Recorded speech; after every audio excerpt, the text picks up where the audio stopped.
as his plans for the next. Vice President Edward Sekandi, Prime Minister John Patrick Amama Mbabazi, and his Deputy General Moses Ali are in another world, dozing the evening away, indifferent to what their boss is communicating. Not far away, Finance Minister Maria Chiwanuka as well joins the party, an incident quite strange and happens probably only in Uganda and a few other places. Had the president not been the one delivering the speech, okay, he would be sleeping too. These are the men and women that the president trusts to implement his vision of seeing Uganda transformed into a first world country in 50 years' time, and as such, many are raising questions on whether the decision of these top guns in government to sleep at such a critical hour does not affect their implementation as the nation continues to boast of terrible infrastructure, miserable roads, and yawning health facilities. It is really a very unfortunate situation because this is the time top officials in the government really needed to pay a lot of attention. The same sleeping group is the one that the president enjoys working with.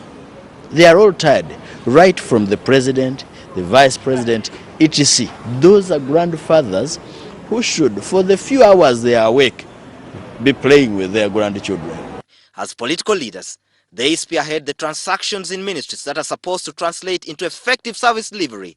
Probably the reason why most technocrats have emerged as power blocks, dictating events in the ministries. Indeed, the president at some point blamed some officials for not doing enough, citing Ministry of Health on maternal health and issues to do with NADS that the president says must be rethought.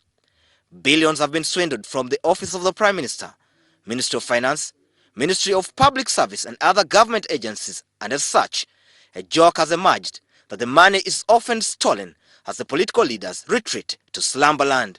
You cannot expect life to be better. One with a sleeping president, with a sleeping vice president, with a sleeping cabinet. If you looked at the red paper today, the headline is, "They have slept again." It is critical for the country to be reassured that these events do not play out as well in the day-to-day running of government business, where some have already complained about unnecessary bureaucracies and delays caused by officials who are not bothered or rather prefer to take their time. And yet, the president promised improved service delivery in the next financial year, and many will be looking out for its implementation. In any case, the resources are limited of members of parliament in the opposition. Think that Ugandans cannot understand that. You think Ugandans have not read the book of Genesis to know that things take time? Promising is one thing, delivery is another. And as people in charge continue to sleep during critical hours, the public might be worried as chances are that the promises could pass unnoticed. Some have argued that most top guns in government have since become weak, consumed by old age, yet they have never thought about hanging their political boots as the countries continue to suffer the repercussions of their tiredness. Surprisingly, even some younger people are falling prey to the sleeping bug. Sabiti Joseph, WS Television, from the Ugandan Parliament.